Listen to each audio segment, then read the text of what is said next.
ኒውዮርካውያን ግን ይለያሉ የሚለው የቢቢሲ ትንታኔ ኒውዮርክ የእንግሊዝ አፍ ሜልቲንግ ፖት የሚላት ከተማ ናት። ሰው ወደ ከተማዋ ሲገባ ቀልጦ ኒውዮርካዊ ይሆናል። ዘር፣ ቀለም፣ ሃይማኖት እያለ ራሱን መሰነጣጠቁን ያቆምና አይ አም ኒውዮርከር በማለት ኒውዮርካዊ ነኝ በማለት ይጠራል ብሏል። ማምዳኒ እንዲያን የሆነው ሲል ያትትለታል። የተወለደው በአፍሪካዊቷ ኡጋንዳ ውስጥ ሲሆን የቤተሰቦቹ ዘርም ከህንድ የሚመዘዝ ነው።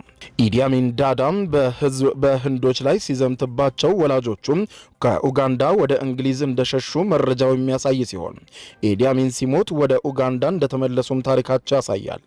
እርሱ በ7 ዓመቱ አሜሪካ ገባ።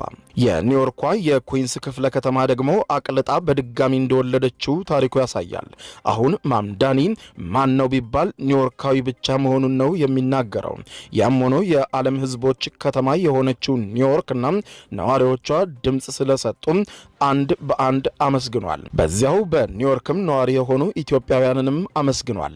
የመናውያን የመደብ ባለቤቶች፣ ሴኔጋላዊ የታክሲ ሾፌሮች፣ ኡዝቤኪስታናውያን ነርሶችና ኢትዮጵያውያን አክስቶች ሁሉም አመሰግናለሁ ሲል ነው በአደባባይ የተደመጠው።